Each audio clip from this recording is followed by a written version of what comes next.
wonderful podcast of the DMV. It's not about you, it's not about me, it's about we, and God we trust. Sir Rod and Lady Z, PTP. Positive thinking people. Positive thinking people.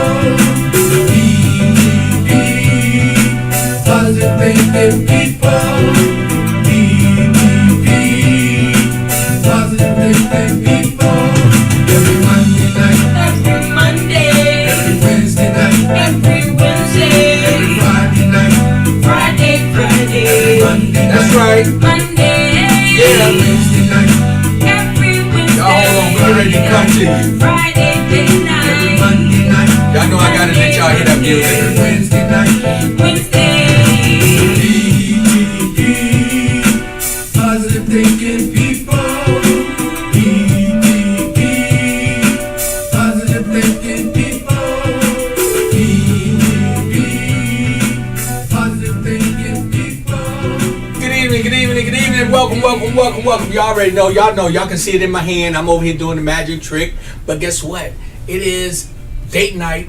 But date night is like on hold just a little bit because I got a special young lady in here with me today. Powerful young lady that's going to be sharing some powerful information, talking about the things that she do.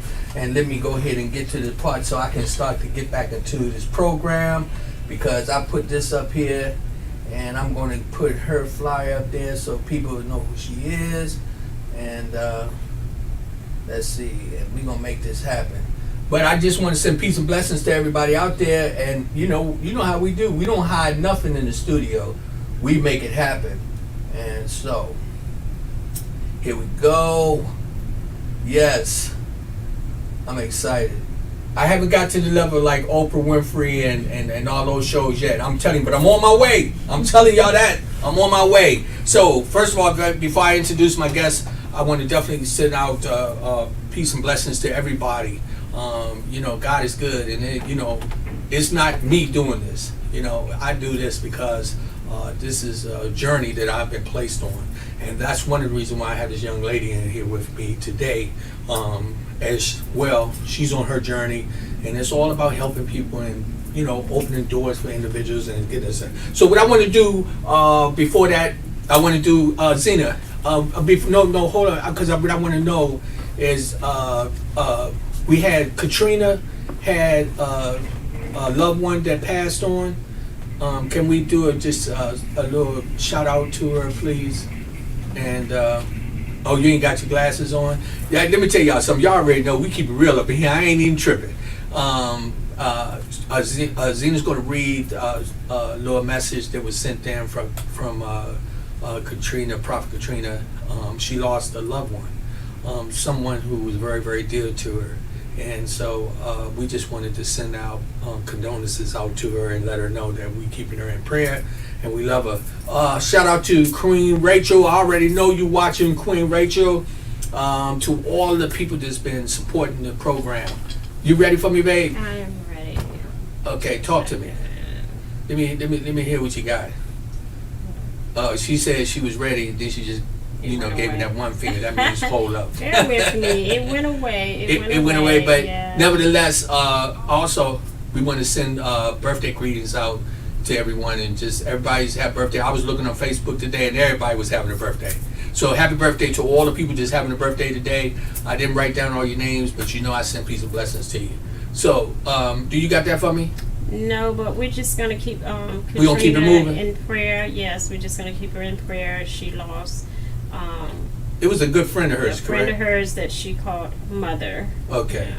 Well, Katrina, you already know we send peace and blessings to you. We know you watching. You're one of the big supporters. And shout out to everybody down in South Carolina. You got me?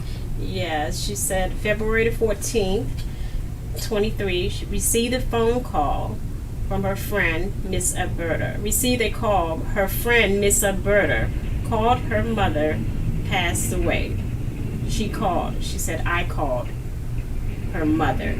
She passed away. She was my butterfly. Please pray for the family and I, weeping. Okay, we sending out prayers. And so again, you know, a lot of us may be going through some trying times, but again, that's part of the reason why I have this young lady in here. We get ready to open up a conversation. So, without further ado, let me introduce to you Miss Anna Ray. Thank How you doing? Honored to be here. Excited to be here. I am so excited to have you. And what I would like for you to do is just tell the guests a little bit about yourself. So I've had a journey through psychology and too many years of school that I'm paying for now. And so right now I can say that I am an international psychologist. I received my doctorate last year and then took a big sigh of relief. And I have been a licensed professional counselor for 16 years and been in the industry for 20. And I am also a certified substance abuse counselor.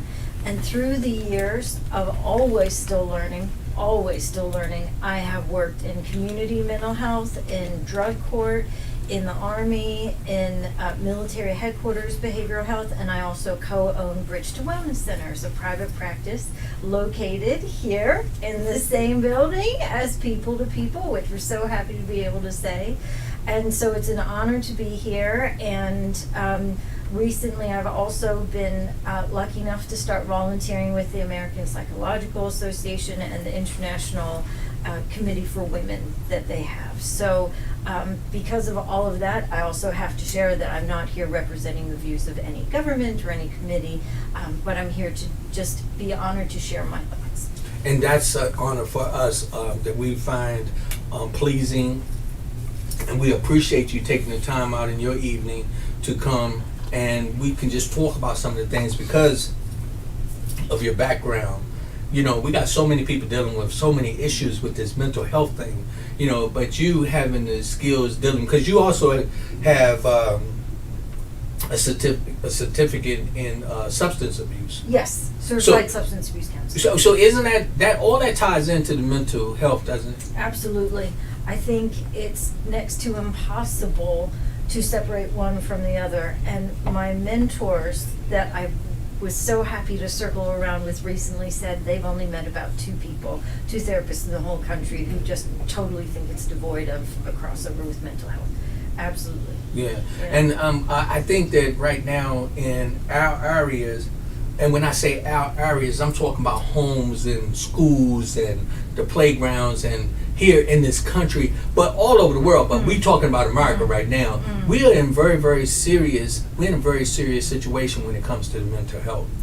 That's something that needs to really, really be brought to the forefront. And there's individuals like you who do the counseling and things like that. How does that work with you in your personal life?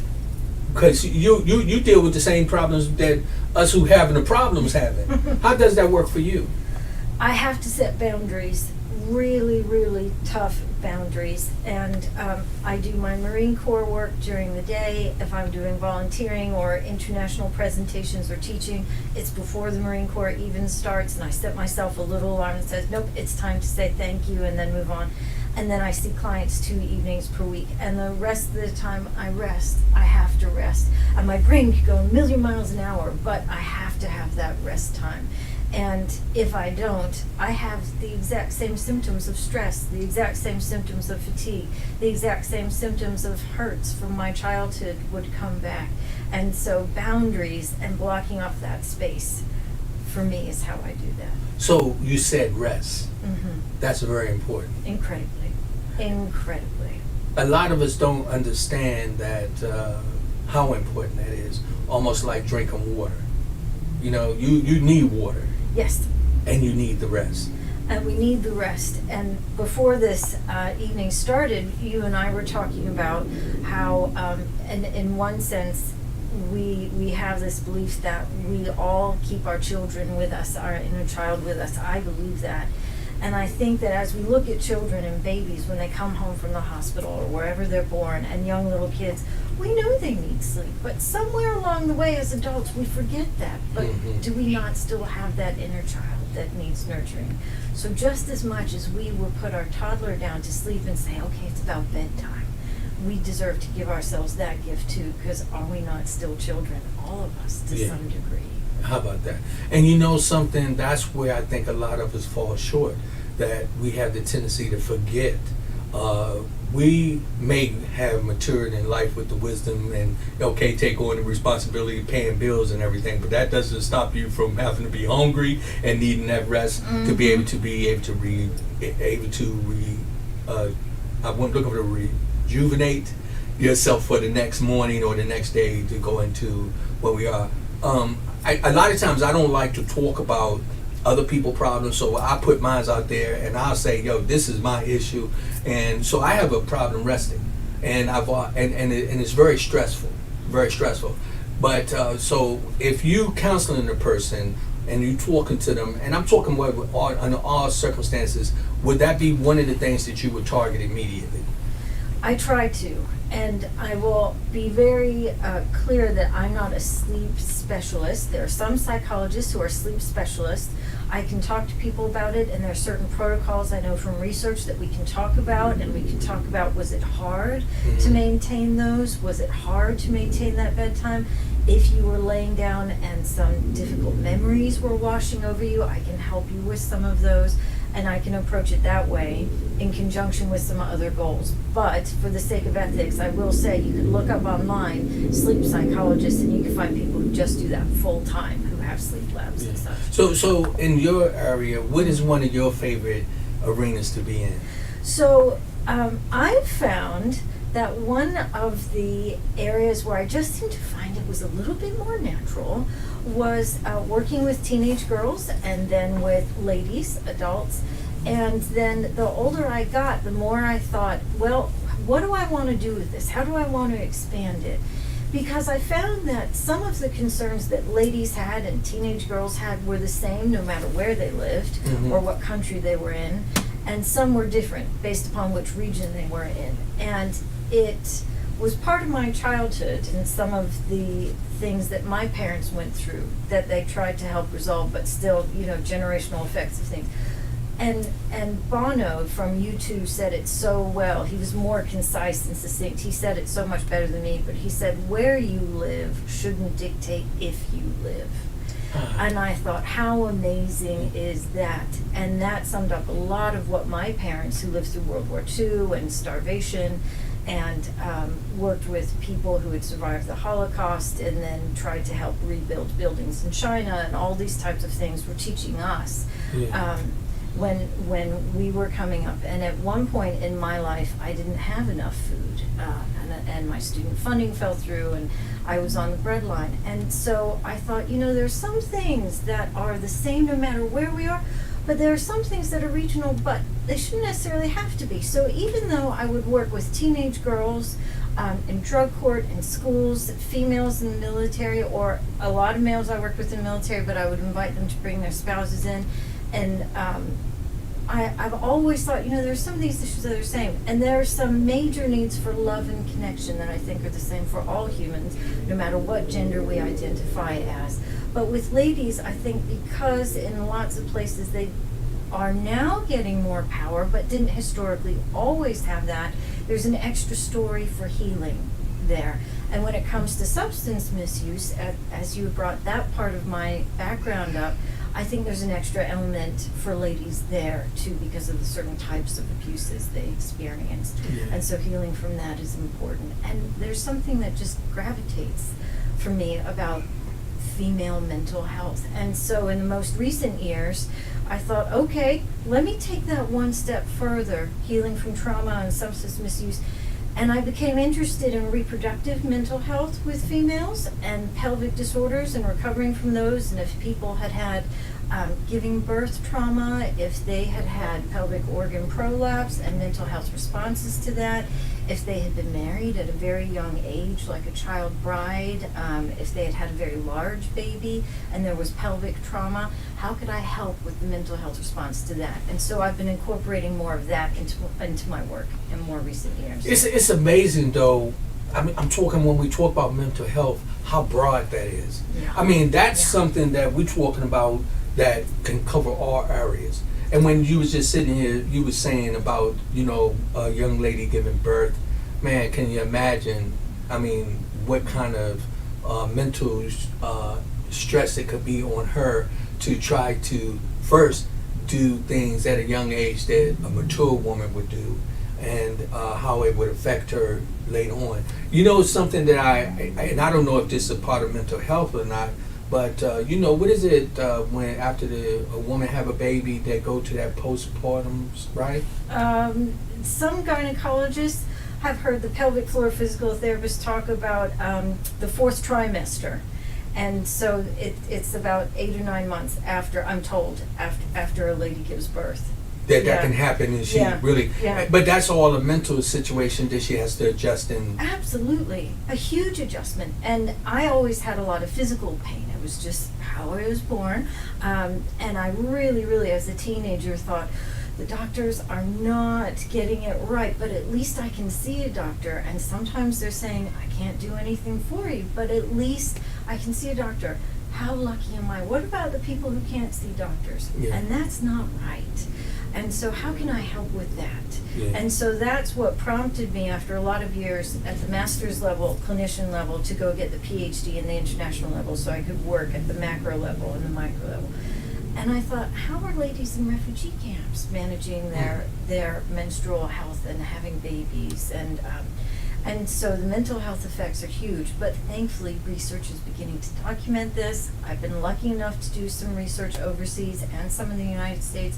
And I think the message that's similar is when we have less pain and someone listens to us, then our quality of life can It changes. Yeah. And that's that again, when we just talk about all areas of the mental stress and levels that people go through. When, you know, one of the things that I've found, especially with myself over the past few years, I used to be embarrassed to talk about I had a psychiatrist and I had a therapist. I used to didn't want people to know that. And I looked at it like people would think that there's something wrong with me, is I'm crazy. But then I realized the ones who are in denial and who don't acknowledge that they need the help are the ones who are probably worse off than me, and those who are seeking help. And that's what I would like to say to a lot of people out there right now. If you are in a situation that you need some counseling, you need some help, how would they get in touch with you? So you can Google, if you're in another state than Virginia, you can Google the name of your county and community services board, and you will find your local community services board. I'm licensed to practice in Virginia, and so people would have to be a Virginia resident or travel into Virginia if they want to see me. And you could go to the website www.bridge2wellnesscenters.com, and then you can leave a question, request an appointment, and my email is on the website, and then you can email. Okay, and we're going to make sure that we put that information back out as we go a little further to the interview.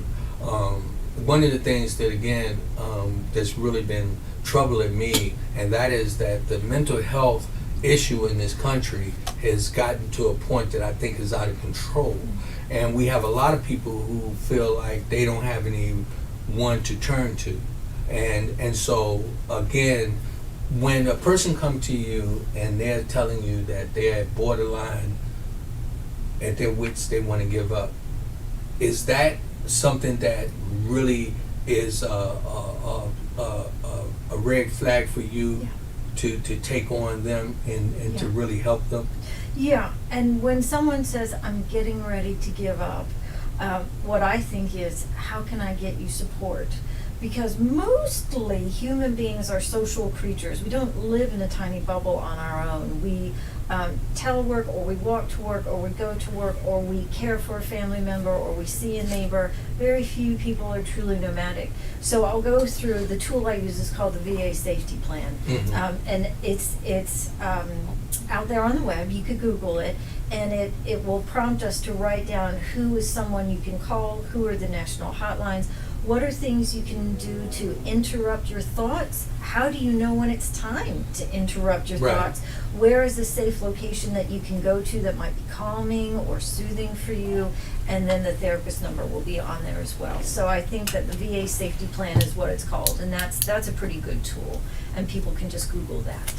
I can tell you that for many people out there whom need help, it's individuals like Anna I have a life coach. Her name is Hanadi. I have my another therapist who I just changed my therapist with the last 2 sessions, and her name is not easy to pronounce, so I can't even say it yet. But I am really excited because it helps me to come to a level of comfort. And in this country, with the stress of the pandemic and the prices going up and people losing their jobs and marriages falling apart, man, it is amazing that we are seeing the mental health arena like explode. Yes. So does that put you in an odd position? Because at one time, I think you might have a little smooth selling a little bit, right? You'd be like, okay, now they're probably knocking at the door. They are, and that's flattering to me. But I'm also very sorry that there's that much hurt out there. Yeah. I'm so sorry that there's that much hurt out there. But the good news is you can Google your county community services board, and then there's a free website called psychologytoday.com, and you can search for a therapist by your zip code or by your concern, and there are therapists who have been verified, their license has been verified, and so they're on that website as well, and I refer people to that too, because yes, I do have a waiting list. So that's something else that I was thinking about, here in this day and time. I'm really concerned about the youth. How many young people, man, we got young people out here killing people left and right. It's gotten to a point, like I rode the subway to work last week, which I came out and I had a flat tire, so I had to jump on the bus. And these two, I saw 3 guys, and then there was 2 sitting in the back. But long story short, they got to fighting on the subway train. Now, me being an individual, kids have fights, but I'm talking about the magnitude of the fight. It was beyond just a little spat. I mean, everybody started running, and I felt so bad that we have that much frustration. Not only that we don't help each other, but that those kids was on there, and I'm talking, this dude was literally acting like he was trying to kill him. And all I could hear in my ear was my wife telling me, mind my business. Because I wanted to tell him, that's enough. But what I really saw was the mental struggle for him to identify where he was. He wasn't acting like a sane person. He wasn't acting like a person who would be moving around in a normal arena. For him to do that publicly and to express himself at the level that he did. And I knew even then, and it just still goes back, and it made me think about this interview that, that I was so glad to have you in. And I'm hoping that anybody out there understand, when we have individuals like Dr. Ray come in and take advantage of it. Don't be afraid. You got a substance abuse problem, you reach out to somebody, because a lot of times you're crying out for help. Yeah. But we have people like you and your colleagues that are taking this on, and you take it on with great success. Thank you. Because we're not perfect, and every therapist will make mistakes. But I try to always say to my clients, look, I'm human too, so if there's something I said that didn't sit right, or that you didn't understand, please let me know, because when you engage in therapy, it's a therapeutic relationship. We can't be therapeutic if we can't be honest. So be honest with me, right, and give me that feedback. And it also serves as a way to politely practice giving that feedback to someone. It's a polite way of inviting a client to practice setting boundaries. And that may be very difficult if they've been through a trauma or they've never been in a place where they've been respected before. Yeah. So that's the second reason why they offer that. And substance use, to me, can start off by experimentation and fun and peer pressure, and then it can go a little bit too far, and then the brain begins to like it, and then you've got a pattern. And then it could be that you had a genetic predisposition and you tried something and your brain just lit up and your world was perceived very differently. Once the pattern sets in, either way, it's okay to ask for help. Yeah. It's a very tough thing to change brain chemistry through your behavior on your own. Yeah, yeah. And so do you follow the the part where they say like anything that you do for 21 days can become a habit? I think it depends on the frequency and the amount, and if someone has a predisposition. I think that 21 days turning into a habit is a very good average. So I would say that's not a bad thing to say, but if I get to know you and I assess you and I hear your history, then I might think you had a pre-genetic disposition. So it might have been just once or twice, and then your brain chemistry just kind of switched. Yeah. I mean, in many cases, it's a lot of us that we will find that things that we do, we be going back and forth and we be like saying to ourselves, oh man, I got this under control, you know. And then what I've learned now is to start looking for the red flags, the things that causes me to do things that's not normal. You know, drinking alcohol is not normal, okay? Smoking marijuana is not normal. Taking any type of drug substance is not normal. I'm not saying that people don't do it for recreational season, a pleasure. But I'm just talking about, we talk about the normal things as normally, what's normal is drinking water. Yeah. What's normal is Yeah. getting sleep. Yeah. What's normal is wanting somebody to love you and to communicate with Yes. you, right? Yes. That's normal. Yes, yes. And so one of the flags for me is, well, there are several flags. Are you enjoying whatever it is to the point where you're alienating the people around you? Are you spending time planning to go and engage in that thing or that substance? Are you having it interfere with your work, like you're staying up so late that then you can't function at work the next day? Have you operated heavy machinery like construction equipment, or maybe even driven a car, and yet you've got this chemical input into your system, and so that could cause you to drive differently, because that puts you at risk and other people at risk. And has a doctor ever told you, hey, because of your health, you've got to cut out this thing, and it's hard to cut out that thing?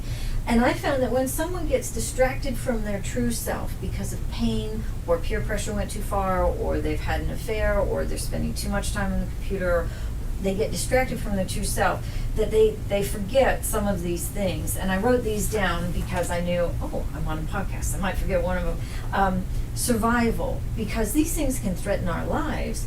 Freedom, because sometimes freedom can be having the choice to go to work and earn the money, even if we don't like our job, because it's a choice that we still make to get up every day and still go to do that work.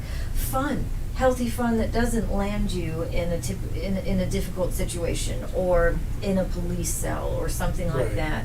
A sense of power, because, you know, cheers, we're drinking tea. Cheers. To you. Cheers.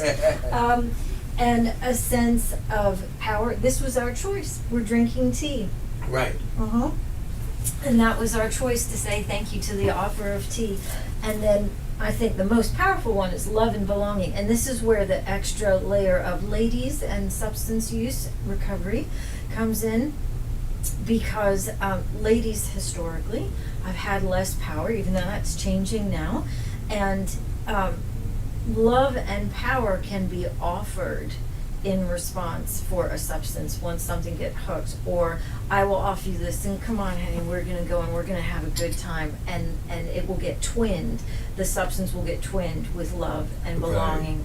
And then to give up one, meaning giving up others, like a double whammy, it's very hard. And the amount that ladies and teenage girls, and some men as well, will sacrifice to have that love can put them in very dangerous situations, which then would limit the freedom, fun, and sometimes the survival.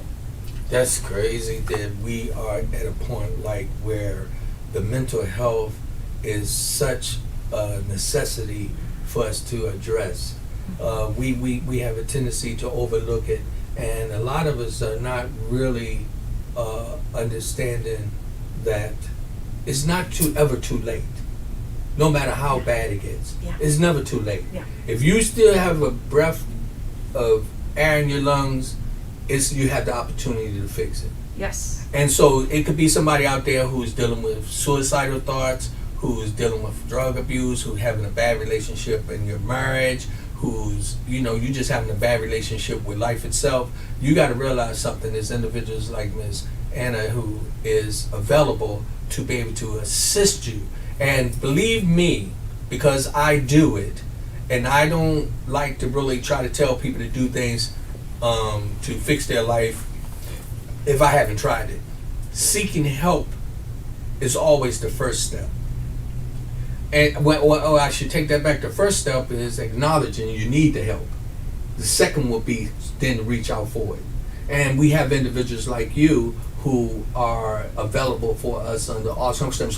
So say when it comes down to couples, how do you manage to deal with that in areas where you got a relationship that's troubled with a lot of trials and tribulations that cause the mental stress in the relationship? Do you deal with those as well? Yes, so I do see couples, and I follow something called the Gottman method, and that's Googleable as well as Gottman marriage counseling techniques.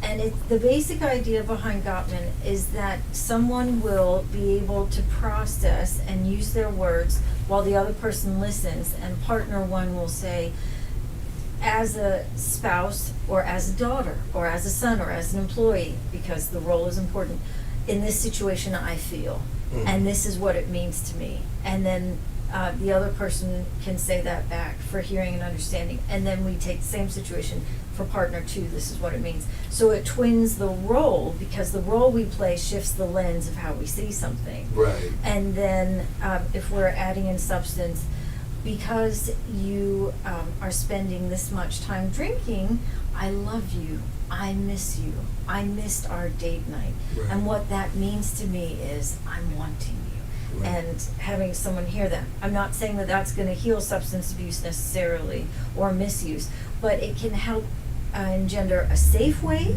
for couples to talk to each other, while the individual who's misusing the substance can get help individually for that. Yeah. Me and my wife incorporated what we call as confession. So what we do is, if it's something that we know that's going to be a little on the edge of a conversation, we'll come to one another and we'll say confession. And the rule is, if I go to her first and I say confession, she has to let me finish and hear everything I got to say. I'm not looking for her to give me an answer right there until I ask for it. What I want her to do, when I come to her, I say confession, I say, look, what you said to me the other day really hurt me. I didn't like it, and I don't know why you said it, but I just want you to know how I felt. And in that time, she's not to respond yet. What she's to let me do is to say what I have to say, and then I will, in the confession, I say, okay, I've spoken my piece.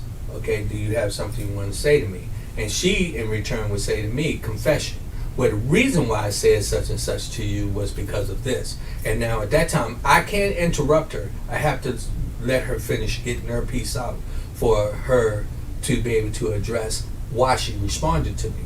And it's been working. It really eliminates a lot of our arguments. So what happens is, and when I say it works, for anybody out there, I'm telling you, I don't care whether you use it or not, I highly suggest you do it. It's a way of coming to your partner and saying, look, I want to tell you how I feel, and I want you to hear me. I want you to listen to me. I want you to give me the opportunity to express it my way. Not the way you want me to, but I want you to let me express it my way so that we can get past it. And a lot of people just have a tendency to be so selfish. And, when, people come to me, I was talking to some friends of mine, and one of the things that I realized that a lot of people make mistakes, and I'm asking you on this level, if I come to you and I say to you, it's something going on and I don't like this, and is it good for the other person to come back and say, well, you did it?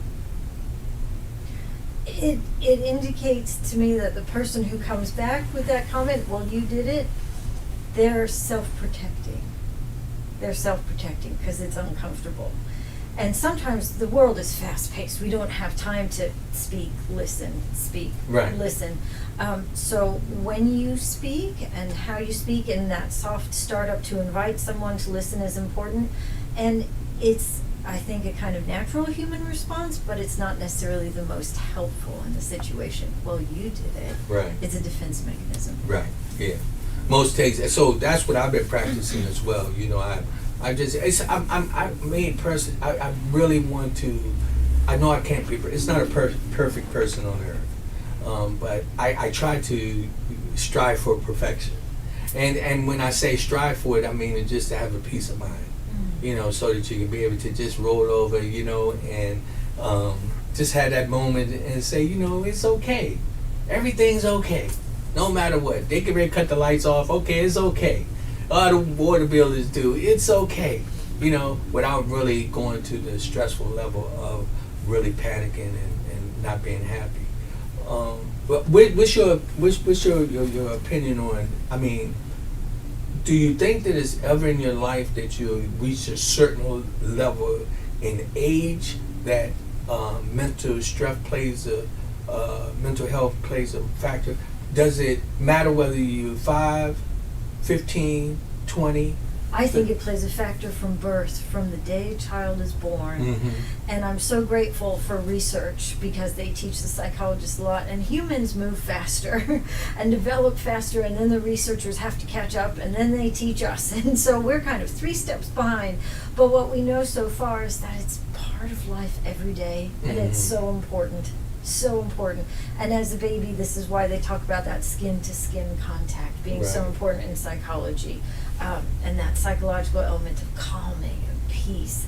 And it's important every day for everyone, every part of their lives. We have individuals. We had a young lady on, Miss Ayo.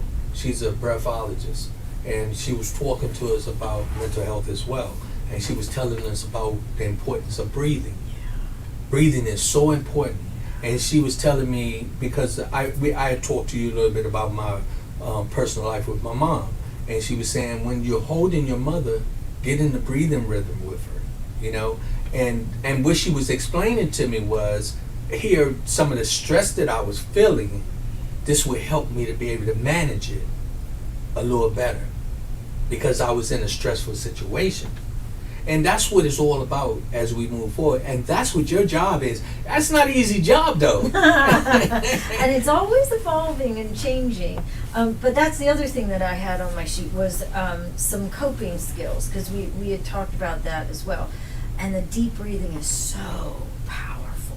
And if you actually match your breathing to someone who's calmer and around you, your brain cannot be 100% focused on the stress. It can't be, because a portion of your brain has shifted over to focusing on the breathing. So you are already practicing some thought blocking and some mental boundaries, just right there, automatically. And then another grounding skill, because these are all grounding skills. If you can touch your fingers just like this, or your toes, so if you're at work, your boss doesn't have to see in your shoes or your socks, because this is your sense of touch, and this is very grounding. Or if you're alone and you don't mind talking out loud, the top of this microphone is blue. Something very simple and easy for you, because then 100% of your brain can't be focused on the pain. It's grounding. This is not the time to solve world peace, but it can be very grounding. And then I call it physical coping, the breathing, the touching of the fingers, and for children, because we were talking about mental health of children, playing with their cuddly toy or their security toy or security blanket. And even in Doctors Beyond Borders going into war-ravaged areas, and they will have broken dolls, but it's still something for the child to hold. There's tactile joy with the sense of touch a lot of time. And then besides the breathing, if you're cleared medically and you're okay to do this medically and you have no worries about that, yoga can do amazing things to help reduce some trauma symptomology, because your body's loosening up and you're able to move. And trauma has an effect on the pelvic floor. Mental trauma can affect your pelvic floor, and it can tighten up all your muscles, because that's what we do when we go into self-protection mode. So yoga can do amazing things. And then emotional regulation, and I think this is where I used to work a lot with the teens when I was in adolescent drug court, was how to take a moment and then calm the intensity and then go address whatever it is you need to address. So emotional regulation skills. And this could be, okay, I'm in a huge amount of pain, just saying to myself, what color is that pain? Or if I could hold it, what texture would it be? Right. And as I do my breathing, does the texture and shape and color change? If I could talk to my pain, what would I say to it as I held it in my hands? if it could talk to me, what would it say? And it's not that that will solve a loved one passing, it won't bring them back, but it will reduce the intensity of the emotion to the point where you could hopefully breathe easier and then say, okay, my loved one passed, here's what I've got, but I just survived the last 5 minutes of really intense feelings. I can do the next 5. Yeah. And so that I think is really powerful. Thinking about your options is so important, because I think when people get angry and they get defensive and they get protective is when they feel trapped. Mm-hmm. Incredibly trapped. And it takes a while to calm down the emotions and think about your options, but in the vast majority of situations, people have options. And people who wrote about survivors of the Holocaust and interviewed them would even say people in really dire circumstances even noticed where they had tiny, tiny little choices, and by holding on to those, they had something to live for. Yeah. Yeah, so noticing your options and your choice points, because then you get a sense of power, one of those things we were talking about. Yeah. Even in nasty, nasty situations, where are your choices? That's not easy to do, but it helps you learn how to dial it down and then be in charge of some more of your choices. It's so much involved in this mental health arena.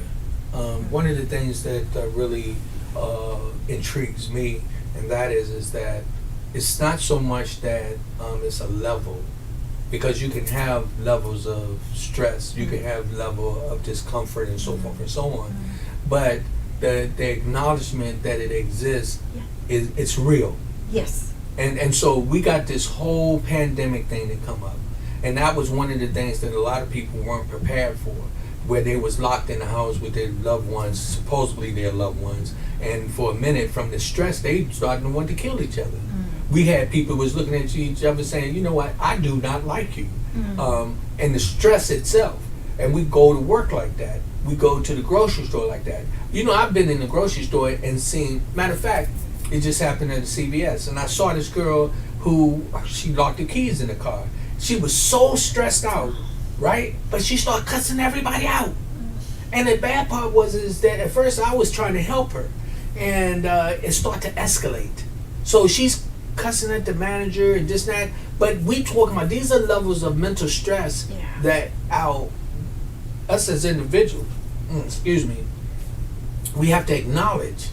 And this is every day. And it's important that we make it aware that each one of us, I'm talking on all grounds, we have to acknowledge that everybody's affected by it.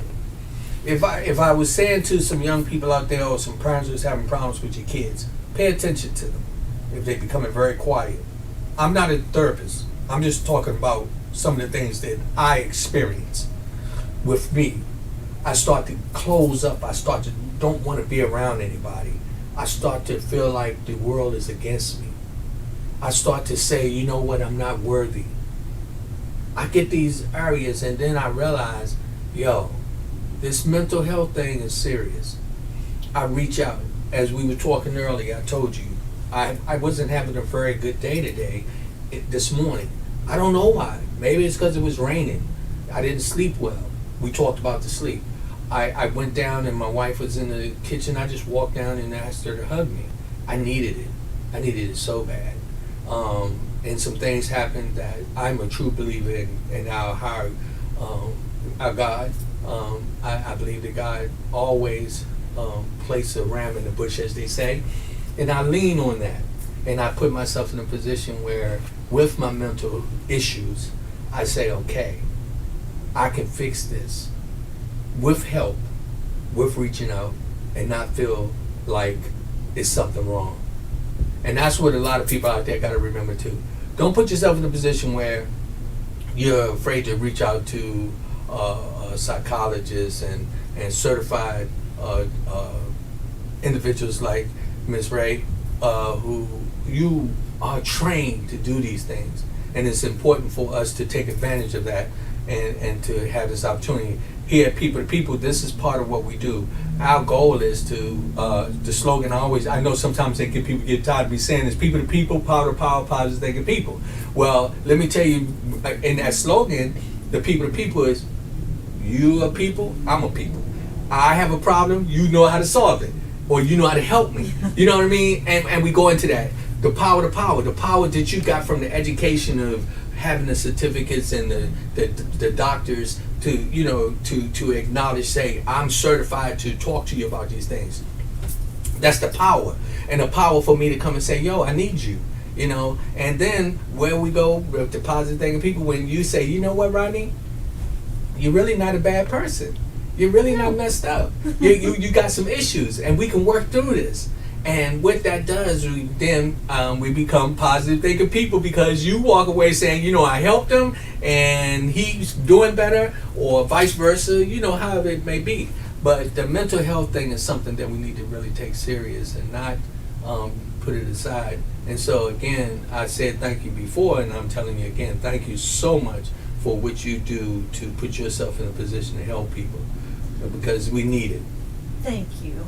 And I can say I've been in my own struggles as well at times, at various times in my life. And through the pandemic, was when I was doing the doctorate, and we had a passing away in the family, and we couldn't travel to the funeral. But we were not unlike so many others too, who couldn't travel to the funeral. And there was a time when I was getting ready for work and had my gym bag and I had my purse and had what I needed to do and closed the front door, and I thought my car had been stolen, but I had moved it somewhere else just in preparation for the day. I was so stressed because I also had my homework bag, and I thought, someone's stolen my car.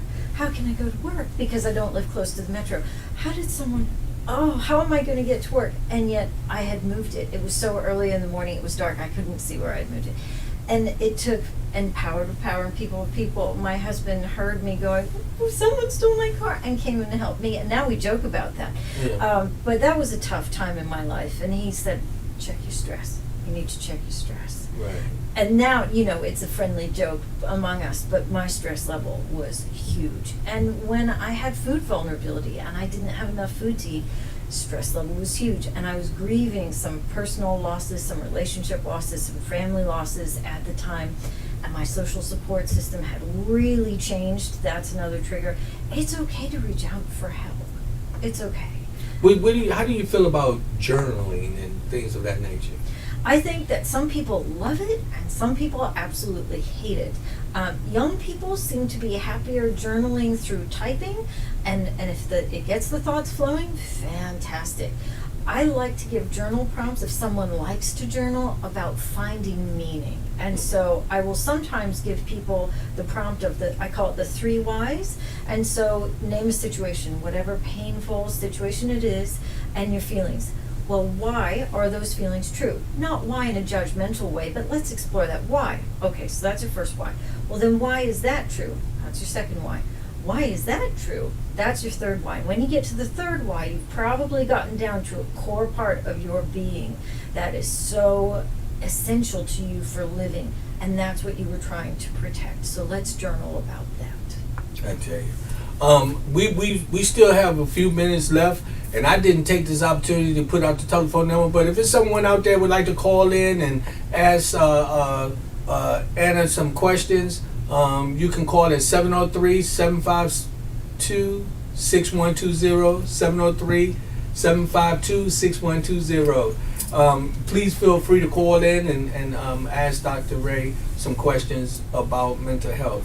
Again, a lot of us out here are struggling in different areas.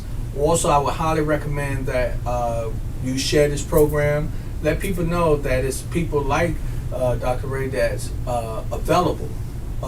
It doesn't mean you're crazy. It doesn't mean something's wrong with you per se because you're seeking help. That's when you seek help, is saying, hey, I'm going in the right direction. We were talking prior to us coming on the air, and you saw I was opening up to you. I was, even I got teary-eyed a couple times. I was very emotional on some levels, but that's me because I'm not afraid to address my mental issues because I know that it's not my fault. I don't. You know what I'm saying? Some things you can help. Okay, some things, if you're doing drugs, let me tell you something.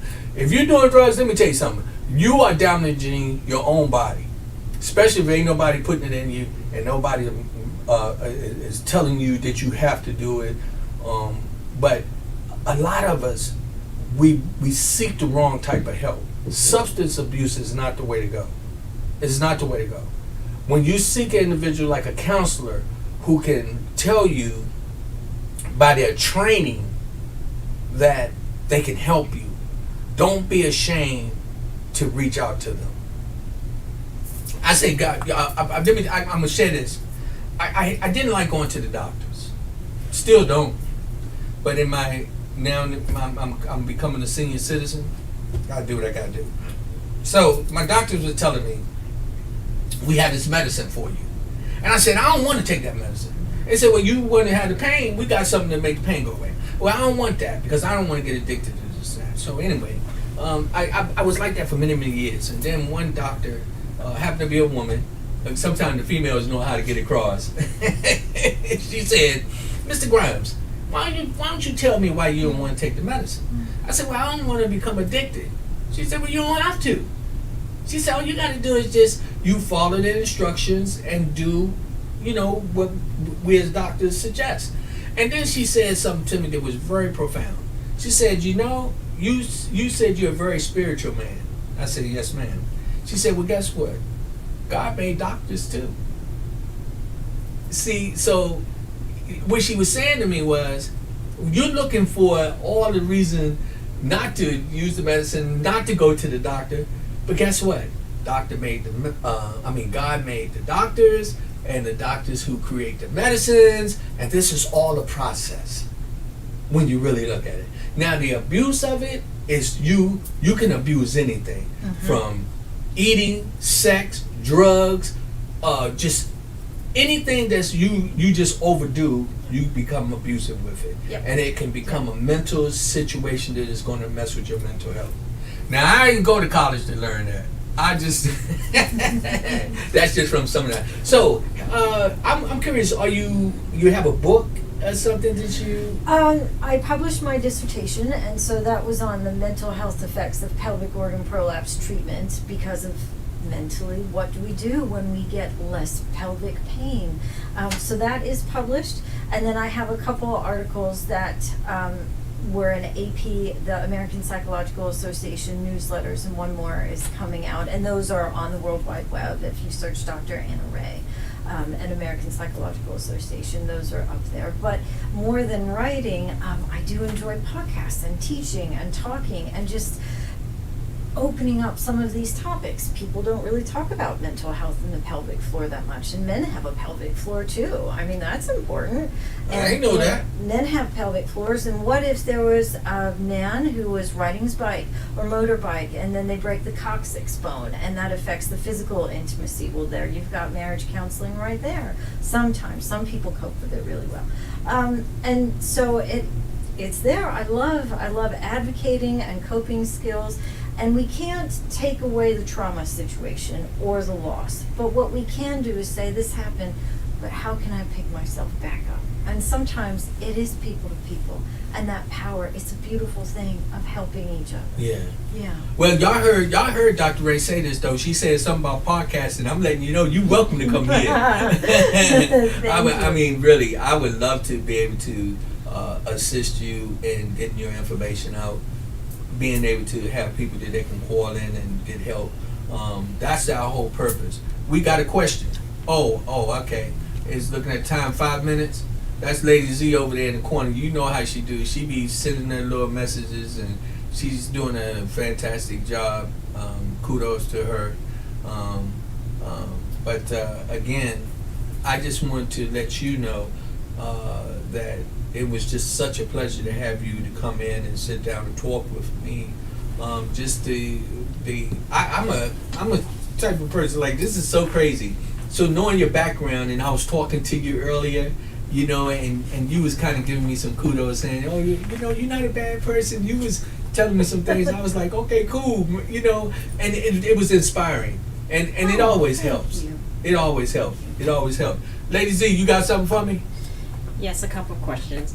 Rachel Post wants to know, how do you help people who has fog brain?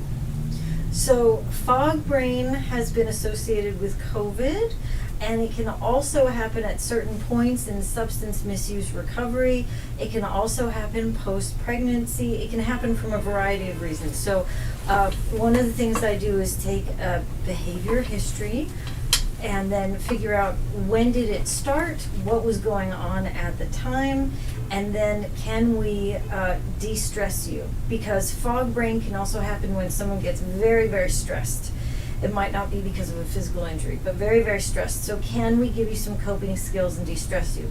If that's not working, and you had given birth recently, you had been through difficulties with your heart or had an injury, I will always refer to a medical doctor because they might have the answer along with some coping skills I can do, and working together, then we could provide a better package. I have not yet seen any research about fog brain from COVID that has been conclusive about how it can definitely resolve. And so that's to be determined in the research, unfortunately. I don't have that necessarily huge 100% answer, but I know there's research that's ongoing. Okay, we have two more. Katrina wants to know, does alcohol, drugs, or smoking increase your mental health or decrease the very thought of mental health? It depends which survey and research I have read. I have read some that have said it increased my sense of social connection, and that increased my sense of well-being. I have heard other people say, whew, it chilled me out and that stress just left.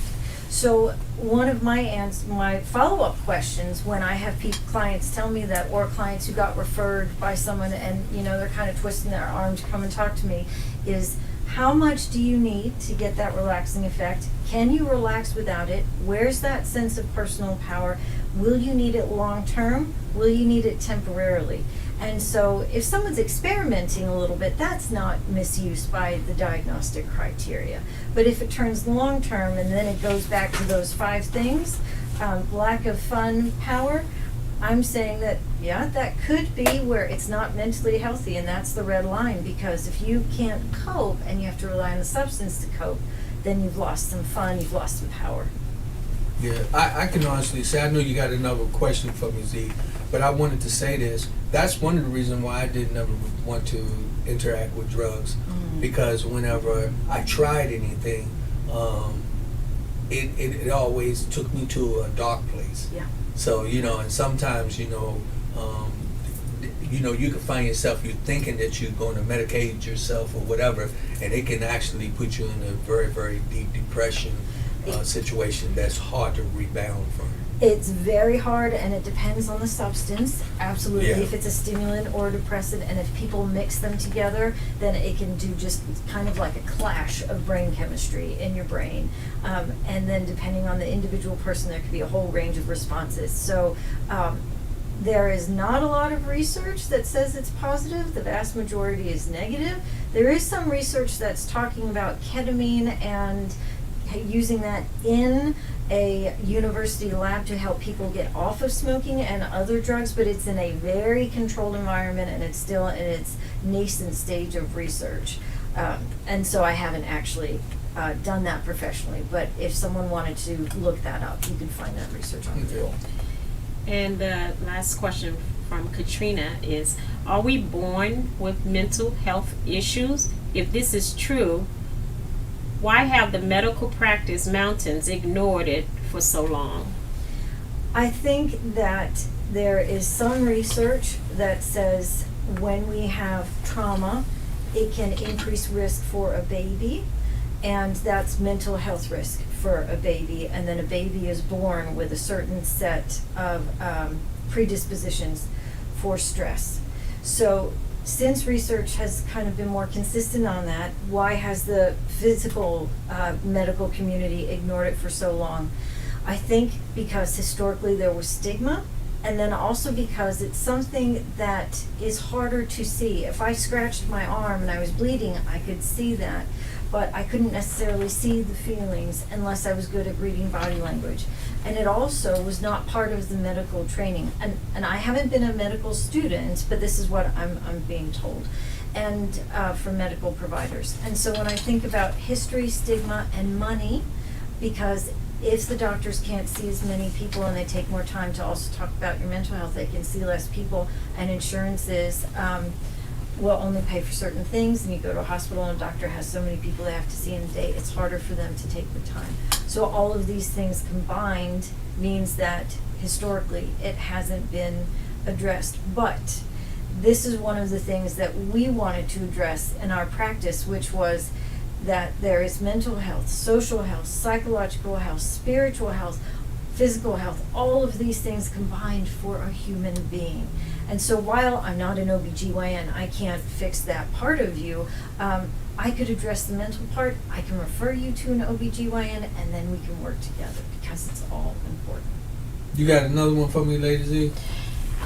It's more of a comment from Katrina. And she says, mental health has come out of hiding, and we all have to face ourselves. Lies to self cause much pain. Truth must be addressed in every situation. Why are people afraid of tapping into their own mental health? Why do people pretend they are okay, but you can clearly see troubling of the mind? How do you help them? If someone's voluntarily coming to me, they've already made that choice, so I'm not going to talk about that situation. But when I was working in situations where people would get referred to me and those kids in drug court or community health wouldn't necessarily have a choice, I would find a metaphor. There was this song from the 90s called Silent Lucidity and Inner Truth, and then I talk about inner truth. What is it? Is it the mask we show other people, or is it the inner truth like Ms. Katrina was talking about? And I think it's because people don't like fear and pain. What are we going to see there? Is that little child who's very genuine and very true hurting inside? Can we handle that hurt? Can we handle protecting that child in a safe way? We can't do that unless we acknowledge how we've been doing it thus far. That could take in a lot of personal responsibility of maybe mistakes of how we've been coping. And so and this is just not something from research, this is just the Anna Ray conclusion, is that when people have struggles acknowledging their own truths, it's because of fear of pain. Man, I tell you, this has been phenomenal. Could you just also give them the address or the website again, so that they can get in touch with you if there's someone out there that needs some counseling, needs some help? Dr. Ray, she's a phenomenal lady. Just being in her presence, I'm so excited. I want you to make a promise you're going to come back. Please. Okay. Please. I promise. Yeah, because this is something that we could just go on and talk about, and it can get deeper and deeper. And I know there's a lot of people out there that's seeking help. Well, we have individuals like this young lady right here that takes pride in seeing you live a comfortable life, that want to see you start to be able to smile and enjoy yourself. And it doesn't mean that you're a bad person because you have a drug problem. You know, it doesn't mean you're a bad person. If you got an anger problem, it doesn't mean you're a bad person. What makes you a bad person is when you intentionally go out to hurt somebody else. But when you're hurting yourself, let me tell you something. That's something that can be addressed. And that's a part of mental health when you're abusing yourself. So I just want to say thank you so much. Thank you so much for coming. You're such a dog, baby. I mean, and I want to say thanks, Lady Z, because Lady Z was over there doing that thing. She was switching the board and making it happen. And before we go out, y'all know how I do. I got to put it in there. I'm going to talk about, what we do here at the podcast. I want to say thank you to all my supporters.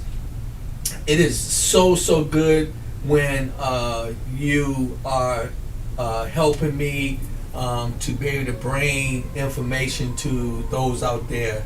You know the Cash App is the $RG 1960. We appreciate you so much for all the people that do donate. We're located at the intelligence office here in Tyson Corner. And Dr. Ray, you're located here as well. Yes, we are. And in my practice, we have another psychologist, Dr. Grandella, another licensed professional counselor, Ms. Grandella, 2 residents who do some phenomenal work, one who has some space available. So contact us at www.bridgetowellnesscenters.com. Hey, y'all heard that? Hey, let everybody know that this was an amazing evening for information. Again, what you want to do is take this opportunity to get some help if you need it. And please understand, it's people to people, power to power, positive thinking people. Thank you for tuning in.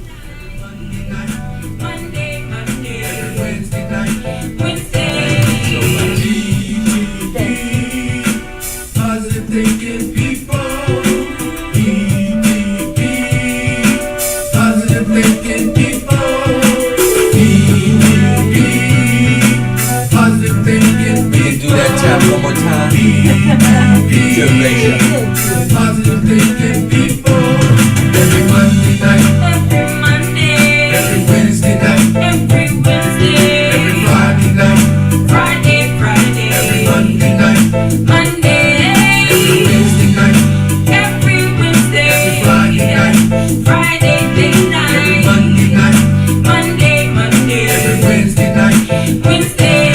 Every Friday night. Oh, and y'all know what? Guess what? Ladies here still in the house and it's still date night. So guess what? I'm gonna take her home and we might light the fireplace. We got something that we can sit down and watch a movie or whatever. Y'all don't forget, date night is not just about you have to be with somebody. You can have a date with yourself. You can have a date with God. Just enjoy yourself. That's what it's all about. So y'all tune in. Remember, date night is not just about you. It's not just about me, but it's all about us. Love you.